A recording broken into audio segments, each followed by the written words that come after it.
ఈరోజు మన చందమామ కథల్లో దేవేంద్రునికి లేఖ అనే కథ విందాం.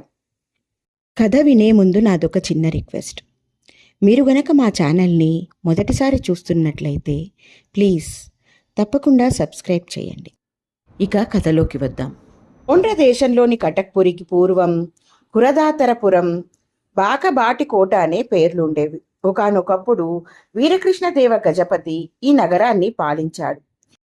ఆయనకు మన్మహా ఠాకూర్, వరప్రసాద, కోటి సూర్యప్రకాశ, దేవనరసింహ గజపతి, మహారాజేశ్వర వగైరా బిరుదులు ఉండేవి. ఆ రాజుకు వేపకాయంత చిన్న తోక ఉండడం వలన ఆయన లంగూటా గజపతిగా కూడా ప్రసిద్ధికెక్కాడు. సింహాద్రిపై వరాహ నరసింహస్వామిని ప్రతిష్ఠించి అక్కడ దేవాలయ నిర్మాణం కావించి మహోత్సవాలు జరిపించి ఆ ప్రదేశానికి ప్రఖ్యాతం చేసిన ఘనత ఈ లంగూడా గజపతిదే. ఆయన తన భుజబలంతో ఆంధ్ర కళింగాది దేశాలను కూడా పరిపాలించి సార్వభౌముడని అనిపించుకున్నాడు. లంగూడా గజపతి అనంతరం కపిలేశ్వర గజపతి సింహాసనాన్ని అధిష్ఠించాడు. ఆయన పాలనా కాలంలో ఒకసారి ఏడాది పాటు వానలు పడలేదు. దేశంలో దుర్భిక్షం ఏర్పడింది. ఆ మరుసటి సంవత్సరం వానాకాలంలో కూడా ఎక్కడా వర్షం కురిసే ఛాయలు కనబడకపోయేసరికి రాజు కలవరపడి ప్రధానమంత్రిని పిలిచి సంజాయిషి అడిగాడు. ఏం చెప్పాలో తెలియని ప్రధాని, ప్రభు, వర్షాధిపతి ఇంద్రుడు. భూమి మీద వానలు కురిపించే బాధ్యత ఆయనది. మన దేశంలో వానలు పడకపోతే సంజాయిషి ఇవ్వగలిగింది ఆయన మాత్రమే అని తప్పించుకో చూశాడు. రాజేమైనా తక్కువ తిన్నాడా? ఆయన వెంటనే మన దేశంలో వెంటనే వానలు కురిపించవలసిందిగా నేను కోరుతున్నట్లు ఓ సందేశాన్ని ఇంద్రుడికి పంపించు అని మంత్రికి చెప్పాడు. ఏం చెయ్యాలో ప్రధానికి పాలుపోలేదు. రాజుమాట కాదంటే శిక్ష తప్పదు. కానీ ఆయన ఆజ్ఞను పాలించడం ఎలాగో ఆయనకు తెలియలేదు. ఆ కాలంలో హర్కారులనే వార్తాహరులు ఉండేవారు. ప్రధాని వెంటనే వారికి కబురు పెట్టి రప్పించి మహారాజు ఆజ్ఞను చెప్పాడు. అయ్యా, ఇది అన్యాయం. భూలోకంలో ఎక్కడికి వెళ్ళమన్నా వెళ్ళగలం, ఎవరిని కలవమన్నా కలవగలం. మాకు తెలియని దేవలోకానికి మేమెలా వెళ్ళగలం? దేవేంద్రుడిని ఎలా కలవగలం అన్నారు హర్కారులు. ప్రధాని వారికి మహారాజు ఆజ్ఞాపత్రాన్ని అందజేసి, నా బాధ్యత నేను నిర్వర్తించాను. ఈ పత్రాన్ని దేవేంద్రుడికి చేరవేయడం మీ బాధ్యత. అదెలా నిర్వహిస్తారో మీరే నిర్ణయించుకోండి. రాజాజ్ఞ తిరుగులేనిది అన్నాడు. హర్కారులు ప్రధానిని ఎంత వేడుకున్నా ఆయన తను చేయగలిగింది ఏమీ లేదని నిక్కచ్చిగా చెప్పేశాడు. చివరికి హర్కారులు ఆజ్ఞాపత్రాన్ని స్వీకరించక తప్పలేదు. అప్పుడు వారు ప్రధానిని అడిగి దారి ఖర్చులకు గాను 150 వరహాలు అడిగి తీసుకుని తమ తమ ఇళ్లకు వెళ్ళి విషయం చెప్పి, కొంతకాలం పాటు మేము మిమ్మల్ని వదిలి మరెక్కడైనా తలదాచుకుని రాగలం. అంతవరకు మీరు ఎలాగో రోజులు గడపండి అని తమ వారికి చెప్పారు.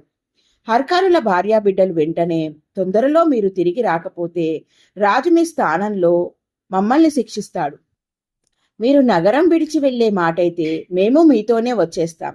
ఎక్కడో ఒక చోట కలో గంజో త్రాగుతూ కలిసి బతుకుదాం అన్నారు. అంతమంది కలిసి ఒక్కసారి నగరం విడిచిపెడితే రాజుకు అనుమానం కలుగుతుంది. అందుకని పారిపోవడం శ్రేయస్కరం కాదని హర్కారులు భావించారు. మరే ఉపాయము తోచక తమ వద్ద ఉన్న ధనంతో పురుషోత్తమపురానికి వెళ్లారు. అక్కడ జగన్నాథ స్వామి ఆలయం ఉంది. శ్రీ జగన్నాథుడి మహిమలు, లీలలు జగద్వినితాలు. హర్కారులు శ్రీ జగన్నాథుడి ఆలయానికి వెళ్లారు. అర్చకులకు తెలియకుండా గర్భగుడిలో ప్రవేశించారు. గుడి తలుపులు మూసేదాకా ఒక మూలకు నక్కి దాక్కున్నారు. తర్వాత ఆజ్ఞాపత్రాన్ని శ్రీ జగన్నాథుడి పాదాల ముందుంచి, లీలా మానుష విగ్రహుడివి, నీకు మా సమస్య పూర్తిగా తెలుసు, నువ్వే మమ్మల్ని రక్షించగలవు అంటూ విగ్రహం ముందు సాష్టాంగ పడిపోయారు. అంతలోనే హర్కారులకు మైకం కమ్మింది. వారు గాఢ నిద్రలో పడిపోయారు. ఆ నిద్రలో వారందరికీ ఒకే రకమైన కల వచ్చింది. ఆ కలలో జగన్నాథుడు కనిపించి, మీరు భయపడకండి, నేను మీ లేఖను దేవేంద్రుడికి చేరవేస్తున్నాను.